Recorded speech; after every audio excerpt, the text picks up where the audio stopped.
இப்ப தாய்மார்கள் இருப்பாங்க, அந்த தாய்மார்கள் வீட்டுக்கு விளக்கம் போட சொல்லுவாங்க.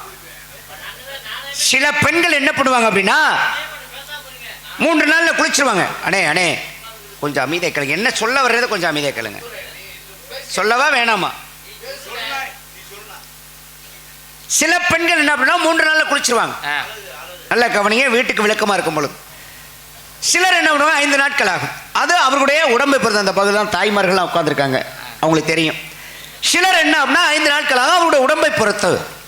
அந்த பெண்கள் குளித்த நாளிலிருந்து 3, 5, 7, 9, 11, 13, 15 இந்த 16 நாட்களுக்கு உட்பட ஒற்றைப்படை இலக்கத்திலே அந்த கணவனும் மனைவியும் அப்படி இல்லறத்தில் இணைவார்களானால், ஒற்றைப்படையாக இருக்கும் பொழுது பொம்பளை பிள்ளை பிறந்துருமியா?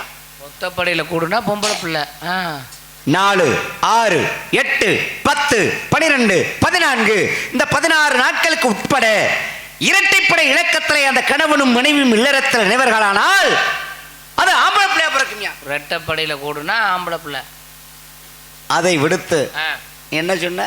2 நாள் கூட அடக்க முடியல. அப்படி அடக்காம கண்ட நேரத்தில் போனா ஆணும் இல்லாமல் பெண்ணும் இல்லாமல் இருக்கக்கூடிய அலி என்று சொல்லக்கூடிய குழந்தை பிறக்கும். அது மட்டும் கிடையாது, தலையோட தலை ஒட்டி பிறக்கும், கண்ணே தெரியாம பிறக்கும், காதே கேட்காம பிறக்கும், வாய் பேச முடியாத பிறக்கும், கை ஊனமுள்ள குழந்தைகள் பிறக்கும். இப்படி உடல் ஊனமுற்ற குழந்தைகள் பிறப்பதற்கான காரணங்களும் ஏற்படும். ஏன்னா சுரோனிதம் சுக்கிலம் என்று சொல்வார்கள். இந்த சுரோனிதம் என்பது பெண்களுக்கு சுரக்கக்கூடியது. இந்த சுரோனிதம் அதிகமானால் பெண் குழந்தை, ஆண்களுக்கு சுரக்கக்கூடிய வெந்துவாகப்பட்ட அந்த சுக்கிலம் அதிகமானால் ஆண் குழந்தை. சுரோனிதமும் சுக்கிலமும் இப்படி கண்ட நேரத்தில் சேரும் பொழுது சமமாயிருச்சு அப்படின்னா ஆணும் இல்லாமல் பெண்ணும் இல்லாமல் இருக்கக்கூடிய அந்த திருநங்கை என்று சொல்லக்கூடிய குழந்தைகளை பிறக்கும். இதுதான் அதற்குரிய காரணம். அடேங்கப்பா, இதுக்கு இவ்வளவு பெரிய விளக்கத்தை சொன்னது நீங்க ஒரு ஆளு தாங்க. நன்றி நன்றி.